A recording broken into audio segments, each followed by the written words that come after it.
Shalom. Saya bersyukur ya bisa bertemu dengan Bapak Ibu Saudara walaupun tidak secara langsung ya, secara online, dan kita bersyukur berterima kasih kepada Tuhan buat segala kondisi yang Tuhan izinkan terjadi, dan hari ini kita masih bisa menikmati kasih karunia Allah bersama-sama ya. Kita mau belajar firman Tuhan sebagian ya, karena tidak mungkin kita belajar dengan sempurna. Namun kita terima pesan yang dari Tuhan dan kita menghidupinya. Mari kita berdoa, kita minta pimpinan Tuhan. Bapak, terima kasih buat waktu yang Kau beri, sehingga kami beroleh kesempatan untuk kami belajar firman-Mu.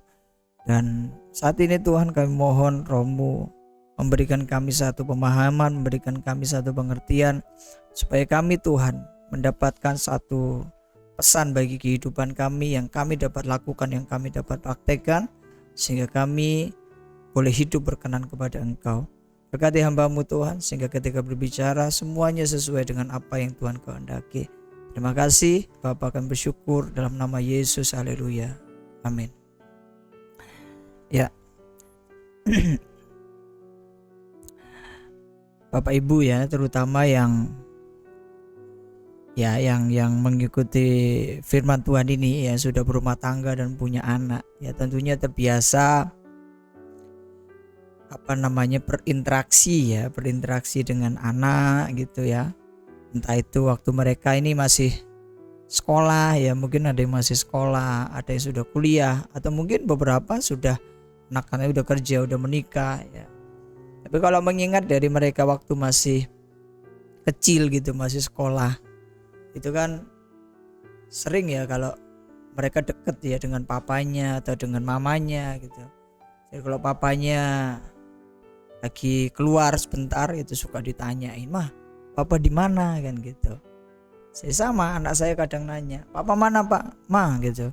Ya, papanya nggak pulang-pulang, dia tunggu gitu ya. Nah, setelah saya pulang ya mereka nyambut saya seneng. Langsung dibilang, "Pak, minta uangnya, kakak mau jajan." Jadi saya kalau renungkan ya menyenangkan ya, sebagai orang tua bisa anak datang deket gitu kasih uang jajan gitu ya. Nah, ini satu pelajaran dalam hidup kita masing-masing. Nah, apakah waktu kita bertemu dengan Tuhan ya, dalam hadirat Tuhan, itu ada sesuatu yang kita tunggu gitu ya, sesuatu yang kita harap lebih daripada hanya sekedar ketika kita mengalami perjumpaan dengan Tuhan, tapi kita mengingini sesuatu ya. Jadi kadang itu kalau kita renungkan, hubungan relasional ini menjadi sebuah hubungan transaksional ya. Jadi sepertinya kalau dari pelajaran tentang anak-anak itu, ketemu dengan bapaknya ini mau dapat apa begitu ya. Papa ini ditunggu ya. Kalau ketemu mau minta uang jajan rupanya ya. Bisa jadi begitu. Nah, kalau kita sebagai orang tua, kalau kita tahu anak kita itu ketemunya karena mau minta uang jajan, kan rasanya jadi kayak kayak sesuatu yang kaku begitu ya, sesuatu yang kaku. Nah, inilah yang kita bisa lihat dalam diri kita masing-masing. Kita ini datang beribadah kepada Tuhan, kita dengar firman seperti ini, atau kita berdoa saat teduh rajin, untuk apa gitu?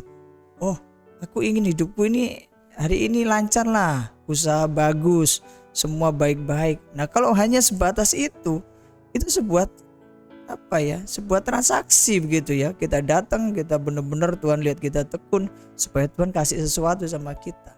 Nah, saya harap ya kita sebagai orang Kristen, kita memiliki hubungan yang jauh lebih alamiah dengan Bapa kita di sorga, yaitu sebuah hubungan yang betul-betul indah, sebuah hubungan yang betul-betul harmonis, tanpa kepentingan apapun yang sebetulnya bisa membuat nilai dari hubungan itu menjadi turun begitu. Nah, coba kita buka di dalam Yohanes pasal 6. Yohanes pasal 6 ayat 25 sampai 27. Ya, Yohanes pasal 6 ayat 25 sampai 27.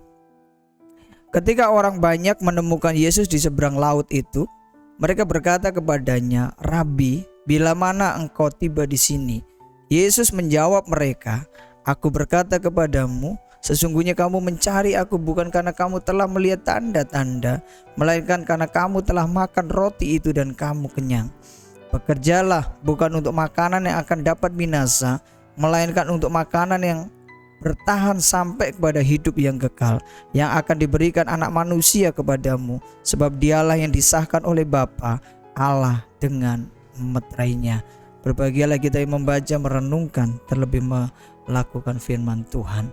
Nah, dari 3 ayat yang saya kutip itu, kita melihat bagaimana Tuhan Yesus ini menegur orang-orang yang sepertinya betul-betul ingin berjumpa dengan Dia. Tapi di situ Tuhan tahu, kamu ingin berjumpa dengan saya bukan karena kamu punya hubungan yang baik dan kamu ingin ketemu saya secara sungguh-sungguh ya. Tapi ya karena kamu telah melihat mujizat, kamu udah makan roti sudah menjadi kenyang, maka engkau cari aku. Nah, inilah yang kita mau renungkan sama-sama saat ini. Sesungguhnya arah kehidupan Kristen kita yang benar itu seperti apa? Jadi saya bicara tentang arah kehidupan Kristen. Jadi mengapa kita memilih Yesus? Mengapa kita memutuskan untuk percaya kepada Yesus? Supaya arah yang kita tuju adalah arah yang betul-betul berkenan kepada Tuhan. Nah, arah kehidupan Kristen yang Tuhan kehendaki itu kemana? Ada 2. Ya, ada 2 tujuan. Misalnya saya pelajari dari apa yang dikatakan dari 3 ayat tersebut. Ya, di dalam Yohanes pasal 6 ayat 25, Yesus menjawab mereka, "Aku berkata kepadamu, sesungguhnya kamu mencari aku bukan karena kamu telah melihat tanda-tanda, melainkan karena kamu telah makan roti itu dan kamu kenyang." Ya, itu sebuah teguran. Tuhan Yesus menegur mereka karena Tuhan Yesus tahu dong hati mereka, bahwa mereka mencari Yesus bukan karena mereka mengasihi Yesus, bukan, tapi karena mereka telah makan roti itu dan menjadi kenyang. Ya, inilah sesuatu yang ironis ya, sesuatu yang menyedihkan bagi Bapa di sorga. Waktu kita mencari beliau, waktu kita rindu datang kepada beliau, hanya karena kita ingin makan roti dan menjadi kenyang. Ini sesuatu yang menyedihkan. Jadi sesungguhnya bagaimana sih arah kehidupan Kristen kita itu seharusnya yang dikehendaki oleh Tuhan? Yang pertama adalah arah yang membawa kita untuk mengalami perjumpaan yang pribadi dengan Tuhan. Ya, yang pertama apa? Arah yang membawa kita kepada satu perjumpaan yang pribadi dengan Dia.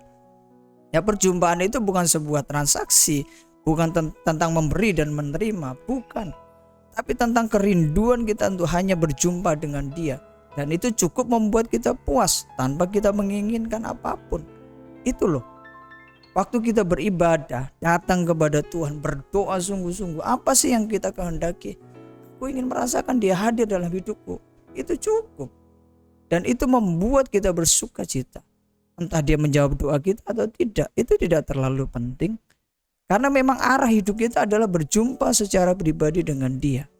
Jadi Bapak Ibu Saudara, kalau kita seorang Kristen yang dewasa, kalau kita seorang Kristen yang sudah bertumbuh dengan baik, maka kita akan mencari Tuhan, maka kita akan berusaha untuk berjumpa dengan Tuhan. Karena memang kita ingin bertemu dengan Dia secara pribadi. Nah, inilah arah kehidupan Kristen yang kita kehendaki, termasuk saya, Bapak, Ibu, Saudara, rekan-rekan yang terkasih, anak-anak muda, bahwa arah kehidupan Kristen kita yang benar adalah ketika kita berusaha untuk mengalami perjumpaan yang pribadi dengan Tuhan. Karena waktu kita berjumpa pribadi dengan Tuhan, kita akan belajar bergaul dengan Dia. Kita akan melihat banyak hal daripada beliau, teladan hidupnya, dan kita belajar tentang karakter beliau. Bagaimana beliau mengasihi orang-orang, bagaimana beliau mengampuni orang-orang, dan karakter itulah yang akan melekat dalam diri kita masing-masing. Nah, perjumpaan yang pribadi dengan Tuhan itu bicara tentang sikap hati yang benar di hadapan Allah. Matius 11 ayat yang ke-6. Dan berbahagialah orang yang tidak menjadi kecewa dan menolak aku. Kenapa orang bisa kecewa? Kenapa orang bisa menolak Yesus? Karena waktu mereka berjumpa dengan Yesus, mereka cari roti. Waktu mereka berjumpa dengan Yesus, mereka cari sembuh. Waktu mereka berjumpa dengan Yesus, mereka cari gampang. Tapi waktu Yesus mulai mereka lihat menderita, Yesus mulai mereka melihat menyerahkan hidupnya bagi orang banyak, mereka menjadi kecewa. Bapak Ibu Saudara, rekan-rekan yang terkasih, mari kita renungkan dalam diri kita masing-masing. Apakah selama kita ikut Tuhan, selama kita beribadah kepadanya, selama kita melayani Dia, kita kemudian menjadi kecewa bahwa Dia tidak memberikan apapun yang kita harapkan. Karena memang kita datang dengan sikap hati yang salah. Kita datang dengan sikap hati yang keliru. Tapi waktu kita datang dengan sikap hati yang benar, maka kita hanya mencari Dia karena kita ingin mengalami satu perjumpaan yang pribadi dengan Beliau. Nah, arah kehidupan Kristen yang kedua adalah bicara tentang apa? Yohanes 6 ayat 27. Yohanes 6 ayat 27. Bekerjalah bukan untuk makanan yang akan dapat binasa, melainkan untuk makanan yang bertahan sampai kepada hidup yang kekal, yang akan diberikan anak manusia kepadamu, sebab dialah yang disahkan oleh Bapa Allah dengan meterainya. Yang kedua, arah hidup kita itu kemana? Yang pertama tentang perjumpaan yang pribadi dengan Tuhan. Yang kedua apa? Tentang bagaimana kita menyiapkan diri kita untuk kekekalan. Itulah arah yang harus kita tuju. Bagaimana kita mempersiapkan hidup kita untuk masa kekekalan. Tuhan berkata apa? Bekerjalah untuk sesuatu yang kekal, bukan untuk sesuatu yang dapat binasa. Bekerja di situ menunjukkan satu usaha, menunjukkan satu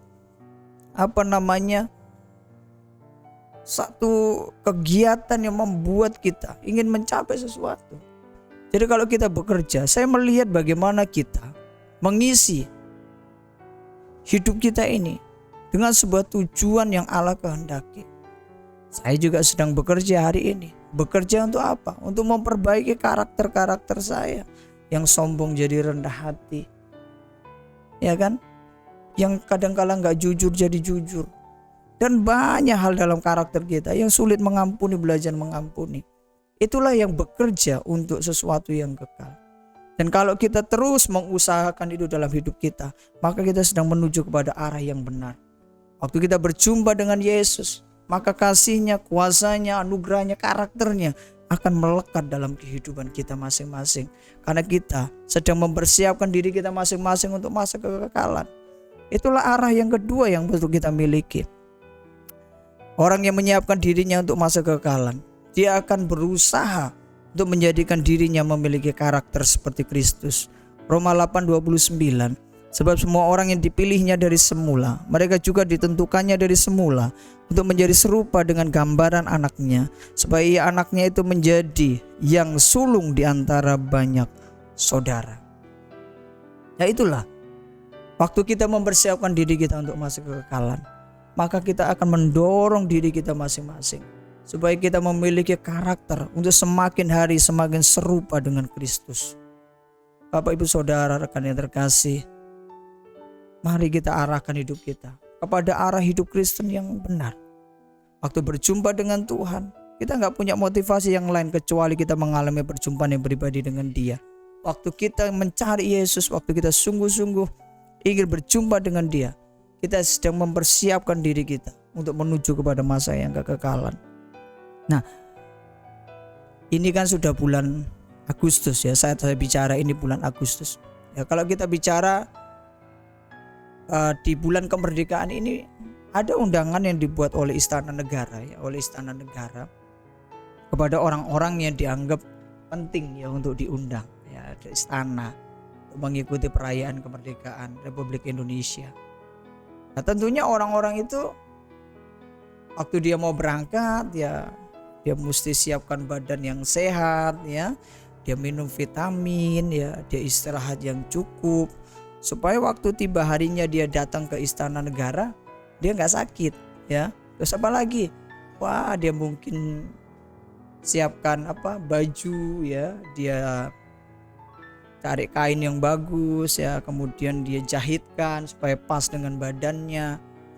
Dan dia persiapkan banyak hal ya, kendaraannya dia siapin untuk menuju ke istana supaya dalam perjalanan mungkin tidak sampai mogok ya, bisa datang tepat waktunya. Itu banyak sekali persiapan yang dibuat untuk seseorang menuju ke istana negara untuk menerima undangan. Demikian dengan kita loh. Kita ini sedang menerima satu undangan yang sangat besar dalam perjamuan kawin anak domba Allah. Di surga ini kita sedang dinantikan. Karena itulah kita sedang memandang kepada arah kehidupan kita masing-masing. Jadi mari kita persiapkan diri kita sebaik mungkin. Kita persiapkan fisik kita sebaik mungkin. Mari kita bergairah, mari kita bersemangat. Mari kita memperbaiki apa yang belum benar dalam hidup kita. Supaya ketika tiba waktunya kita berkenan kepada Tuhan. Dan kita disambut oleh Sang Raja itu sebagai seorang tamu yang istimewa. Ya. Jadi dua arah daripada kehidupan Kristen yang benar, yaitu yang pertama adalah arah yang membawa kita kepada perjumpaan yang pribadi dengan Tuhan.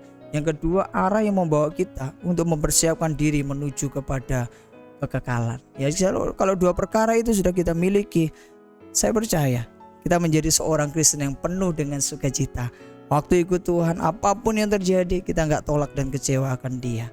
Mari kita bersyukur kepada Tuhan. Bapak, terima kasih buat saat ini. Terpujilah Engkau, dan kami mau belajar Tuhan. Waktu kami mencari Engkau, waktu kami ingin jumpa dengan Engkau, kami betul-betul ingin mengalami perjumpaan yang pribadi dengan Engkau dalam sebuah hubungan yang indah. Dan yang kami juga ingini bahwa kami betul-betul siap untuk kami menuju kepada kekekalan yang Engkau sediakan, sehingga kami layak dan berkenan kepadamu dengan pakaian pesta yang terbaik. Tuhan, terima kasih. Terpujilah Engkau. Berkati setiap mereka yang mendengar dengan sungguh-sungguh dan melakukannya dengan setia. Berkati hamba yang berbicara, supaya hamba juga dibenahi, dibetulkan oleh firman-Mu. Dan hamba kembalikan segala hormat dan kemuliaan bagi-Mu. Sebab dalam nama Yesus kami percaya. Haleluya. Amin.